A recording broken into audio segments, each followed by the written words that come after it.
Okay, both brackets are on. While I did think that took me a lot less time than last time, it did take me much longer than it should have. I'm now going to put on these Veilside placards on the back of each seat, and then get this to the welder, who's going to relocate these tabs that won't allow me to set up my OEM seatbelt. Right. It's in there. Our site turn of events. We're installing these seats. It's 20-year-old bolts, so kind of hard to get out of there. Even with the impact, I've had to hit everything with WD-40. Socket wrench isn't working. I've picked up a wrench without a socket. Hopefully I can get these things out. Here I thought the interior was a bit clean. I'm trying to remove these seats. So seats are out. Gotta get these seat belts out. Put them on new brackets. I'm still missing one of the seatbelt anchors for the new seats, but I'm gonna get the driver's seat sorted, and I'm gonna install a second seat. I'm just not gonna have anyone sitting there without a seatbelt. So yeah, it's moving along pretty well. I'm just gonna clean this up and get these seatbelts out. All right, boys, we are clean. They're ready for those seats. What I do now is get this seatbelt off so I could put it onto the other seats, but the problem is I have to fish this little cable out through here, so we'll see how much I need to take apart. I guess I'll go onto YouTube and see what needs to be done there. This looks like it's for a pressure sensor, I guess, to make sure you're sitting in the seat. I don't think it's possible to relocate this one, so I'm just going to take this off. But yeah, let's start taking this bad boy apart. So I was just able to push it through. Yeah, I saw on YouTube some guy just took off this entire mechanism, but I just, poop, poop, poop, plopped it through. So that's a lot easier than I was anticipating. The other seat was actually a bit tougher. You actually did have to remove some screws, but unlike the other video that's pretty popular, all you need to do is remove these two and this one, and that will give you enough leverage to just pop it up and pass it right through. No need to really take apart a big part of the seat. All right, that's one seat mocked up. Just need to connect the seatbelt identifier and screw this bad boy in. All right, boys, it is in there. It's looking so good. So I'm gonna go somewhere else and take some really good video that's gonna show how these bad boys look in all of its glory. Alright guys, the seats are now in. So they feel great. One thing I will note is that it really does hug you. As I mentioned earlier, these seats are actually smaller than the stock seats. There's so much space on either side of the seat. And one thing that I think will take some getting used to is whenever you're sitting in, if you're not careful, actually let me move this for you guys. If you're not careful, you're actually just kind of plop on this thing. So I'm sure this gets worn over time for a lot of people because they're gonna sit on this and slide in. So I'll take careful care not to do that, but it's something to think about. Guys, I love this. I'm gonna have to take it for a drive. All right, gentlemen, it's a new day. A couple new days have gone since I recorded that last bit of the video. But yeah, I mean, I've gotten really comfortable with these seats now, and I'm going to give you guys the rundown. So the one thing I can note about these seats is that they do feel good, but there's a trade-off. And as you imagine, when you get racing seats for daily driving, you will find that there are probably more than a few trade-offs. So the first thing is that these seats are really comfortable for the first couple of minutes, and probably up to about a half hour of driving.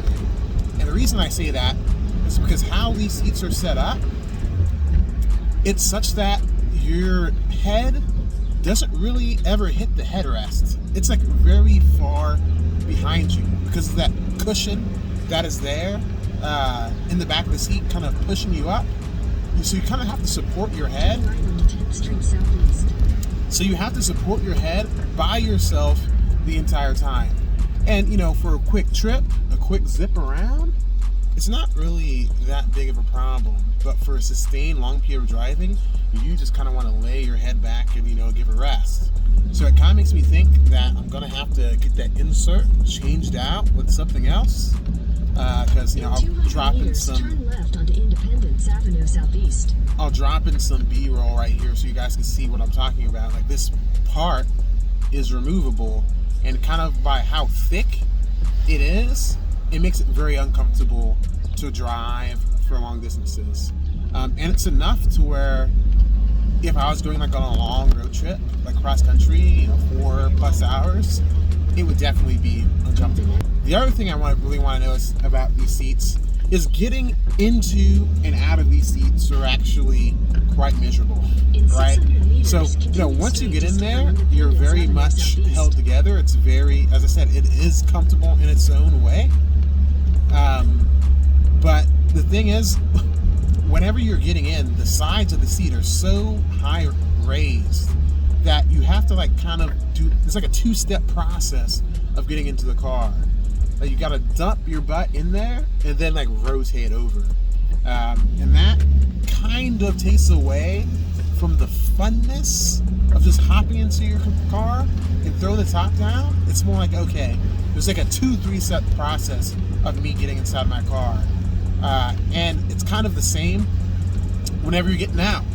Like getting out, you have to, or at least me, and keep in mind, I am 5'8". I'm not a tall person. I have to slide my chair all the way back, then like rotate my hips out of the car and then get out. Like it's an ordeal to get into and out of these seats. While I do not regret buying these seats because I paid way too much money on these seats to regret buying them, if I knew what I knew now,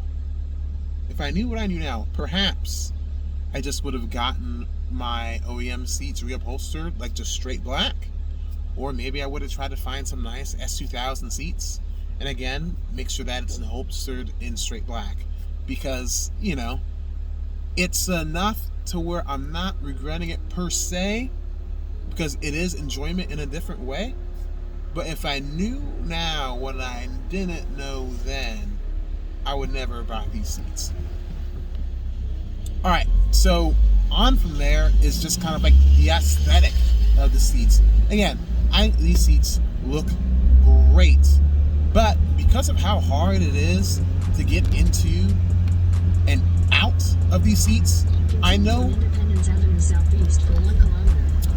for a fact that over time these seats will have a hole worn in them.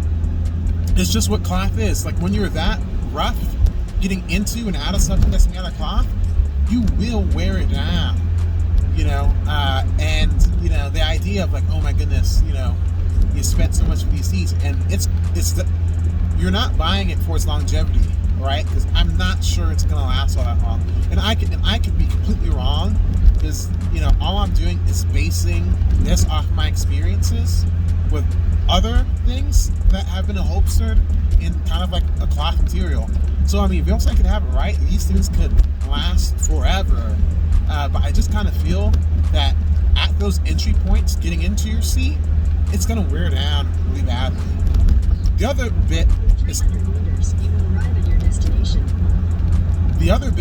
keeping your car clean, right? That's a bit more difficult. With my old seats, which were either vinyl or leather, I'm not quite sure, to be honest.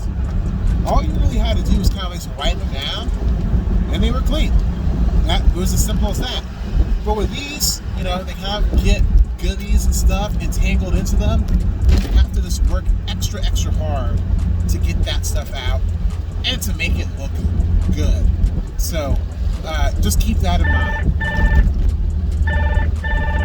Keep that in mind. So like if you're the kind of person who doesn't like cleaning your car too often, like, and you want something that's a little less maintenance, you know, you're probably going to want to stay away from these seats and move towards something that is made out of leather.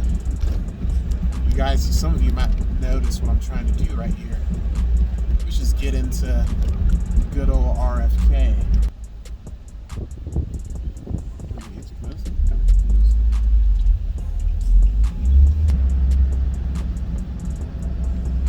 So everyone, now I want to, end the video right there. I'm super excited, to have the seats inside the car.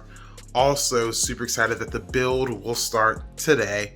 I got a U-Haul, have some friends coming over, and we're gonna get the body kit as well as the Spyder over to pristine, auto garage. So I'm very excited about this. This guy is super good. His work is super sick, and I know that the car is going to look great. But thank you guys for watching. It should take a month or two before I get my car back. I'll try to give you guys updates between now and then. I'll probably also start to do some other things on the channel. Yeah, thanks you guys for watching. Don't forget to like, share, and subscribe. Yeah, guys, this is going to be so awesome. Bye.